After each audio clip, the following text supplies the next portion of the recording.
In the midst of a brutal campaign, it is tempting to wonder where are the better angels of our nature. On Monday, QA provided the answer: those angels have taken up residence with the public figure whose profile requires her to call on them more often than most. Magda Szubanski has been many things in public life. But right now she is finding and firing with her most potent voice, in a campaign that can seem so unnecessary and even cruel that to maintain decorum in the midst of the maelstrom appears a demand on discipline beyond the reach of many, but not for Magda. Right now she is finding and firing with her most potent voice. Magda Szubanski on QA. Photo ABC. There she was again on Monday, dealing with the slings and arrows, the slights against her and the sleights of hand by those on the other side, with grace and calm. She marshaled facts with feeling, letting nothing slide and laying everything out, including the personal experience that drives her but which she never allows to emerge as fury. She was tested from the get-go, with a question that went right to the both sides, a nasty plane of false equivalence. The question: why can't I have a right to my view without being branded as a hater or a bigot? You want to see those better angels at work? Here they were. You totally do, and I would brand you as a homophobe. Szubanski began, admitting that at a time when she was unresolved and probably not comfortable with myself, I might have voted no to Federal Liberal Party Vice President and no campaigner Karina Okotel. Photo ABC. But, she gently reminded him, there's been viciousness on the extremes of either side. I think we have to try and establish and expand the moderate live and let live middle ground, really. Szubanski's fellow panelists on this marriage equality edition were two churchmen: Anglican Archbishop of Sydney Glenn Davies, a no advocate, and the prominent Catholic advocate for a yes vote Frank Brennan, and Karina Okotel, friendly face of the no campaign and vice president of the Federal Liberal Party.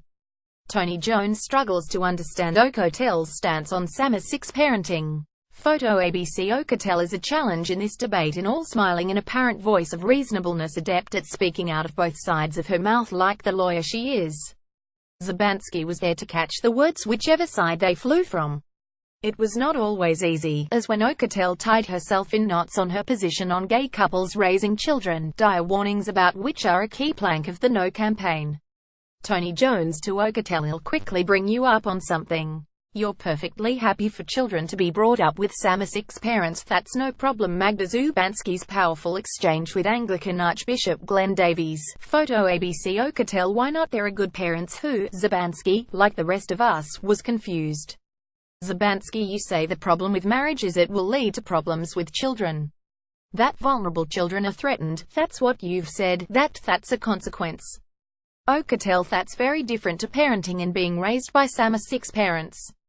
At which the audience could be heard guffawing, with Szubanski confining herself to a look of bafflement. Okotel reinforced whatever it was her point was absolutely. Szubanski: I don't understand it. Okotel: I might need more than a minute to explain this. Szubanski: I'm not that stupid. It was an issue that would go away, as Jones returned to it again in an effort to make Okotel make sense. It was a losing battle. Jones: just to confirm then, you actually have no problem whatsoever with gay people bringing up children? Okotel: no, I don't have any issue with gay people parenting. Jones: only if they're married. Okotel: no, I don't think that homosexual people should be married because when you. Jones: but is the problem with them bringing up children only when they're married? Okotel: I don't understand. Jones: is it a problem of them bringing up children when they're married?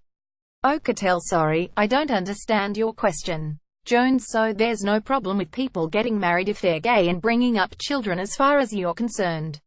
Okotel: I suppose why I don't understand your question is people bring up children all the time who are not married women, whether they be straight or married. Jones: I'm confirming that's your view. Okotel: I don't have an issue with people parenting in a relationship or unmarried relationship, straight or whatever, as long as they're good parents. Dear Karina, you might want to explain that whatever it was to Lyle Shelton. But let's give the last word to Magda, who delivered perhaps the most emotional punch of the night in taking on Anglican Glenn Davies on the role of the church. Szubanski once more showed her skill at marrying the personal and the political. I accept the church will never marry me. That grieves me in ways you will never know. I'm the one in my family. When I buried my parents, I organized every detail of the masses. I wrote the orders of service. I put the pall over my mother's coffin. She said, now I accept the Catholic Church will never marry me, but you won't even let me marry outside the church. Why should you have the right to tell me or any other person, straight or gay, what they do in the civil domain? Davies, I don't think the views expressed have been telling anyone what to believe. I won't tell you that either. Okay, that's not my job. Szubanski, summoning those better angels, restrained herself. It was enough to retort, you paid $1 million to fund the No campaign. Amen and good night, Bishop.